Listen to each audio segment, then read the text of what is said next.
Guadalupe Llori, la ex presidenta de la Asamblea Nacional.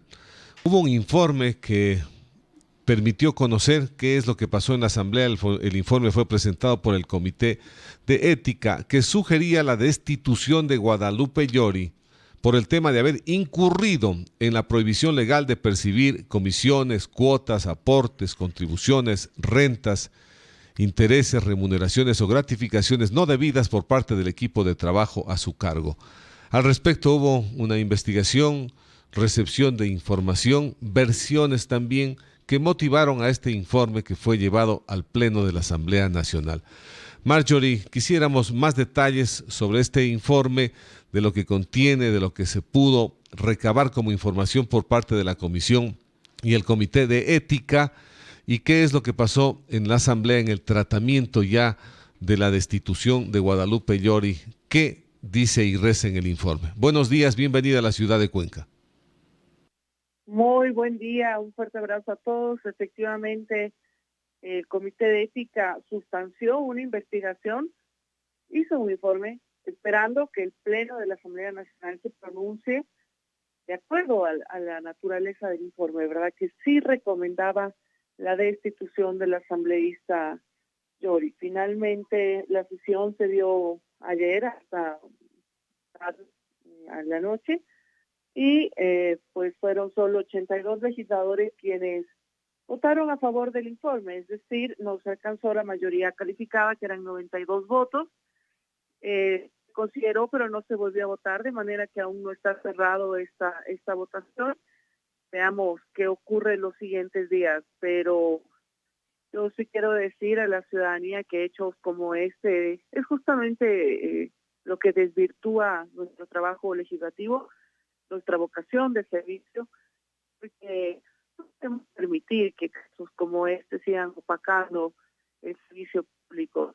Fue probado el incumplimiento del 127 de la Constitución y 163, número 4 de la Ley Orgánica de la Función Legislativa, donde, como usted mencionaba al inicio, pues tenemos previsiones de recibir cuotas, contribuciones, algún tipo de beneficio de nuestros equipos de trabajo, porque es en el ejercicio del poder donde se le comprobó que ella hizo el uso de, en este caso era un vehículo que fue pagado por su equipo de trabajo, condicionado también por parte de su equipo de trabajo, y hasta ahí pues hasta el día de hoy lo único que recibieron estos colaboradores han sido amenazas.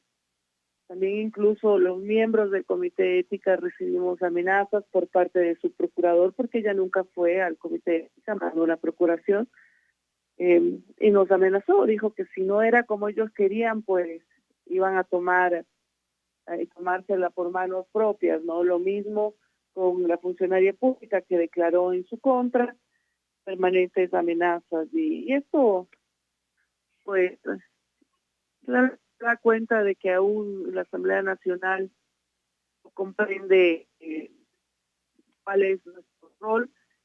Los casos anteriores del Comité de Ética, pues se ve que no han quitado las ganas de ir ocurriendo en estos hechos, y más tratando la Asamblea Nacional, sin duda tenía un poder, un poder determinante dentro de su equipo.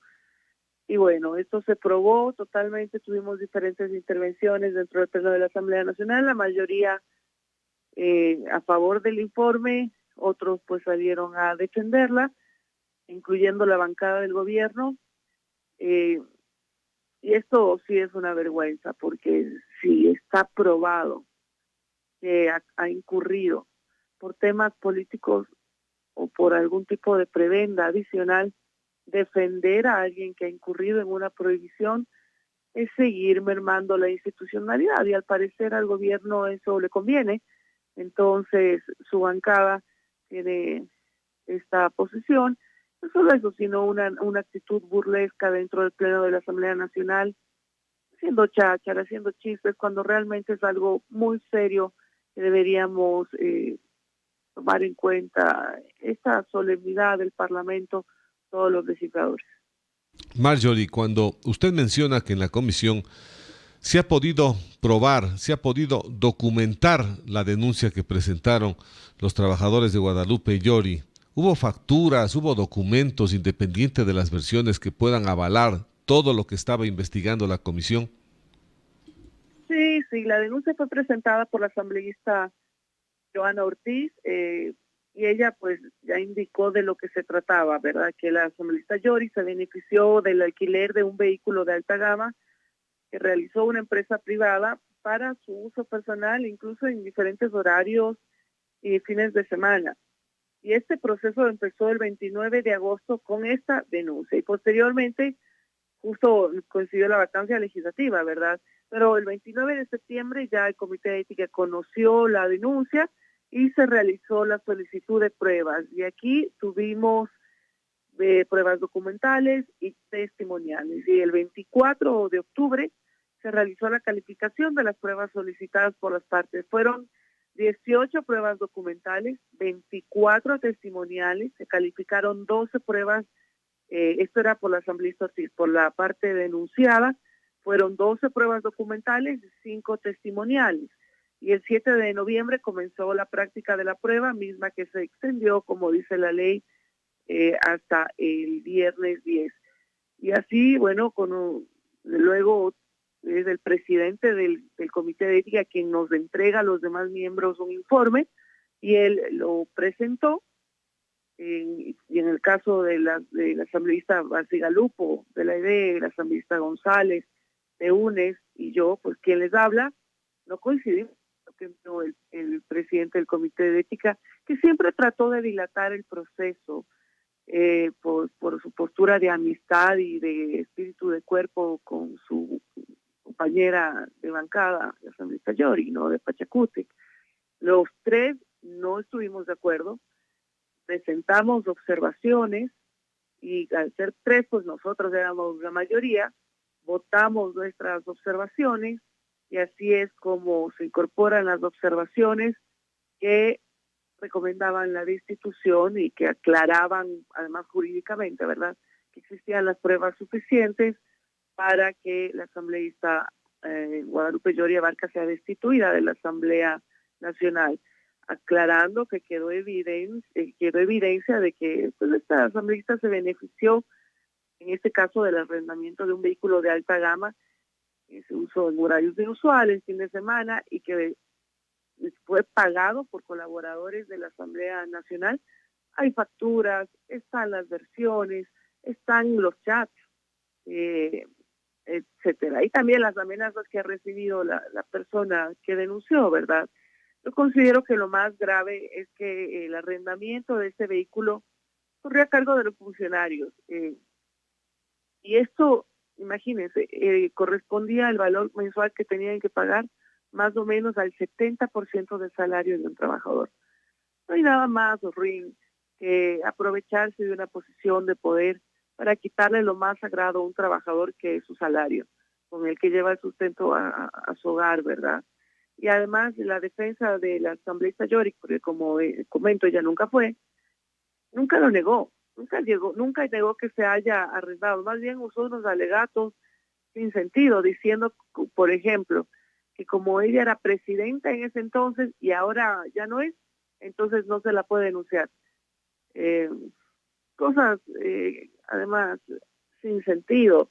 También mencionó que ella no le había pedido directamente a los funcionarios, sino que ellos, por su voluntad propia, habían pagado, imagínense, el 70% del salario para el beneficio y el uso del asambleísta, y que ella personalmente nunca lo pidió, pero lo hizo a través de su administradora general, que además no quiso acercarse a rendir testimonios.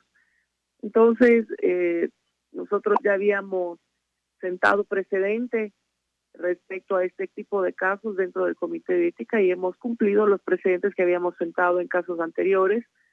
Con la evidencia fue claro y no tuvimos reparos en hacer lo correcto los tres miembros del Comité de Ética y pedir la destitución de la asambleísta Yori. Lamentablemente esta es una decisión que la toma el Pleno de la Asamblea Nacional con mayoría calificada y no se tuvieron los votos por temas políticos. Bueno, se escucharon varios argumentos dentro del Pleno, pero justamente estos hechos son los que dan el descrédito a la Asamblea Nacional, ¿verdad? Y la ciudadanía tiene que entender que habemos legisladores que sí estábamos peleando porque se haga lo correcto. ¿Considera usted que en la próxima reunión que tenga la Asamblea o en el punto que se pueda revisar nuevamente, reconsiderar este tema, puedan existir los votos o prácticamente esto ya quedará para el archivo? No lo sé, todo ha pasado en la Asamblea Nacional. Serían 11 votos los que faltan. Habían asambleístas que no estaban presentes, que se fueron para no votar, ¿verdad? Así que ellos, pues me imagino que no volverán en una votación de este tema nuevamente. Pero el mismo Pachacutic, seguramente en un error de cómo funciona el procedimiento, quiso reconsiderar ellos mismos cuando pudo haber cerrado, digamos, de esa sesión, pero ellos mismos piden la reconsideración y pasa la reconsideración porque para eso sí tuvimos los votos, de manera y luego pues el presidente de la Asamblea, al no estar presente varios legisladores, incluyendo quien había sido la ponente, suspendió, que de manera que quedó abierta esta nueva votación que eventualmente podría llevarse a cabo y pues tener o no tener los votos, eso no lo sabemos. El Comité de Ética lo que hizo fue trabajar de forma institucional, de forma técnica, y le cuento además que ayer mismo, en la mañana, el mismo Comité de Ética ya abocó conocimiento de otra denuncia contra la misma asambleísta expresidenta de la Asamblea Nacional, y esta vez por tráfico de influencias, gestión de cargos públicos. Esto recién abocamos conocimiento ayer, veamos qué resulta en las cargas de las pruebas, esto todavía está corriendo el plazo. Esperemos a ver qué es lo que pasa en la Asamblea. Marjorie, muchísimas gracias por haber estado en la W en la mañana del día de hoy. Un buen día. Le agradezco a usted, un lindo día y un abrazo a toda su audiencia. Cuídense. Gracias a la asambleísta Marjorie Chávez. Estas cosas son las que el pueblo no entiende y tampoco digiere, y por eso tiene la aceptación que tiene la Asamblea Nacional, muy baja, ¿no? Pierden el año y pierden de largo con notas extremadamente bajas, porque no puede ser posible que se sustente una exposición, una investigación, se documente, y aquí no ha pasado nada.